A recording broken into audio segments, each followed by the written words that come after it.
Music, the beginning, or Where Did All This Music Come From? By Karyn. First section, Early Instruments, or oh, that makes a nice sound. The oldest instrument that has been found is a bone flute made from the bone of a griffon vulture that is dated approximately 35,000 years ago. Found in a cave in southwest Germany, it has 5 holes in it, and it is the most complete of any musical instrument that has ever been found. This is an example of a clip of music of what a bone flute might sound like if it were played back 35,000 years ago.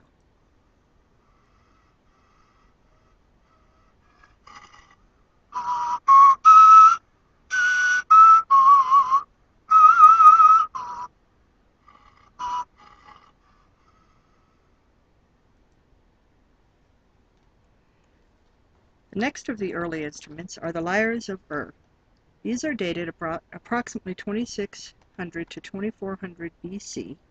They are found in the Great Death Pit in one of the graves of the Royal Cemetery at Ur, and they were discovered in 1929. 3 of them total were found, and they were in varying different degrees of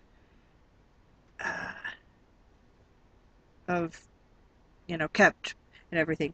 They were made of wood, and 2 of them were covered with a silver sheet over it to help protect it. An example of lyre music would be as follows.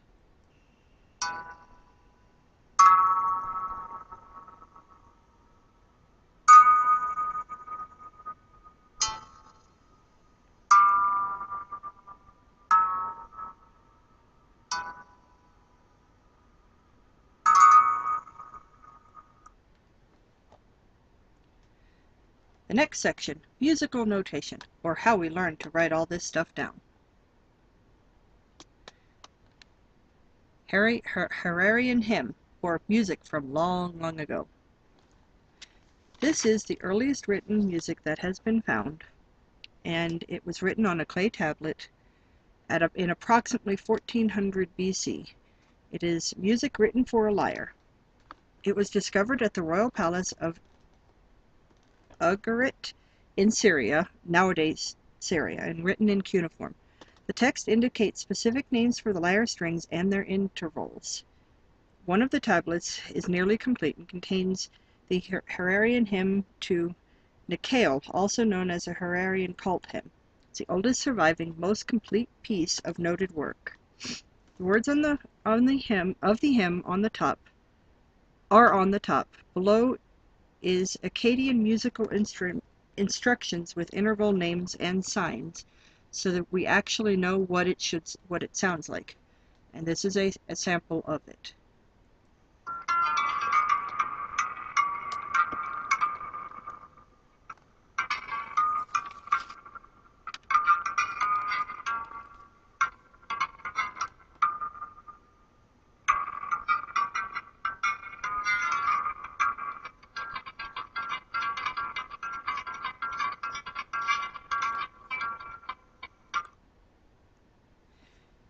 The next thing is the Delphic hymns. These were songs to honor Apollo.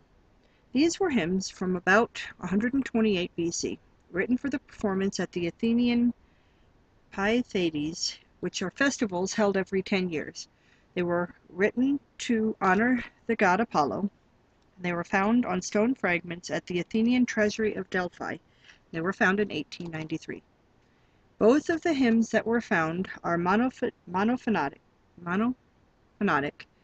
meaning one melody line. The first hymn, the exact performance practice is unknown, but it's likely played on a kithara, which is like a lyre, and also had a singer, and it uses vocal notation. The second of these uses instrumental notation. And this is what the first Delphic hymn sounds like.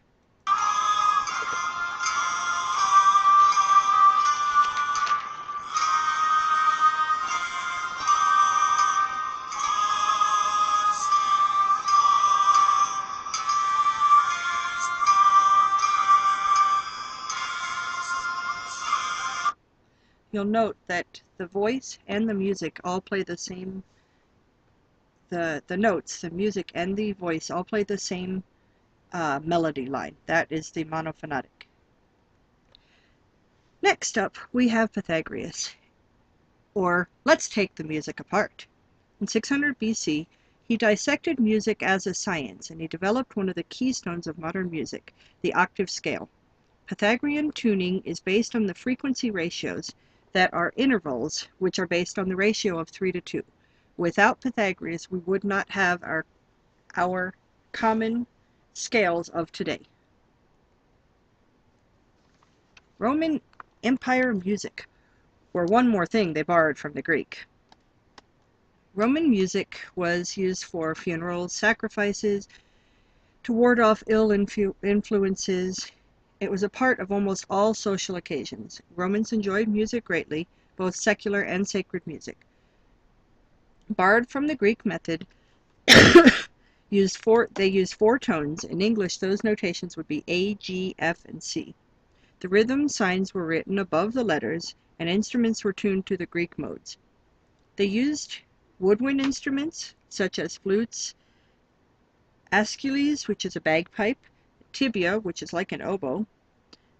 They used brass instruments, like the Roman tuba is a long, straight trumpet-type instrument, percussion, like the scabellum, which is a clapper, and they use that to beat out time.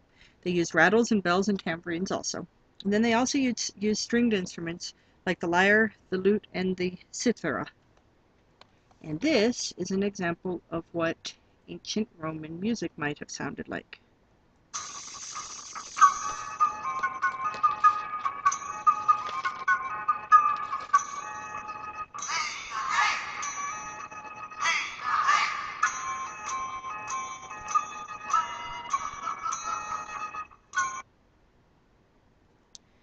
The next step, numes, music notation, or a notation system few rock stars will ever use. This was created in 650 AD.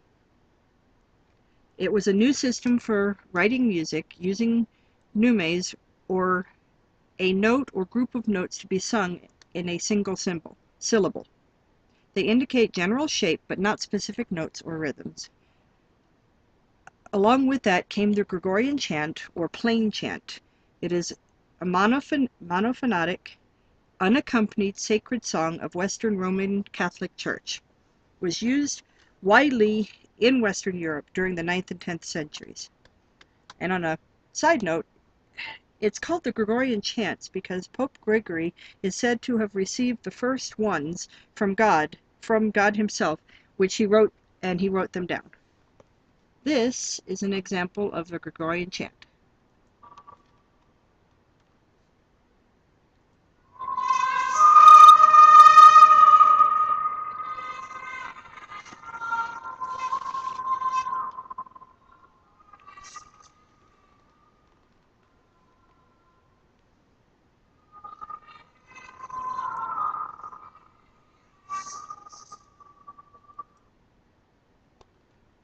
Keep in mind that this also is very monophonic.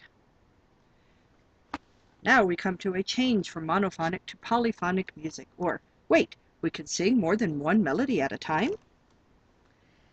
This is a new thing that came up with the monks that wrote down treatises, which are written work dealing formally and systematically with the subject. They wrote many on music. Some of these treatises, like the Musica Enchiriditis and the Scholicia Enchiriditis, dated at or about 900 AD, are considered the oldest example of written polyphony. These are two-voice, note against note embellishments of chants using parallel octaves, fifths, and fourths. They have multiple melodic lines, and no established harmony. And this is also an example of a polyphonic music.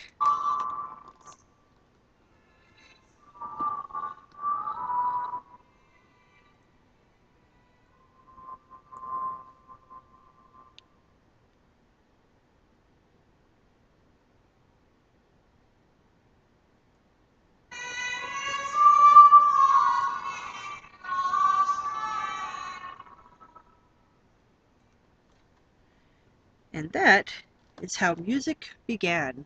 We get up into the Middle Ages, music took a giant leap into creativity and ornamentation. Most music was written as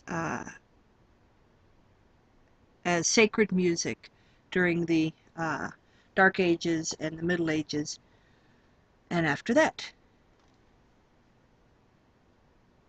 And these listed are the credits as to my research. Thank you very much.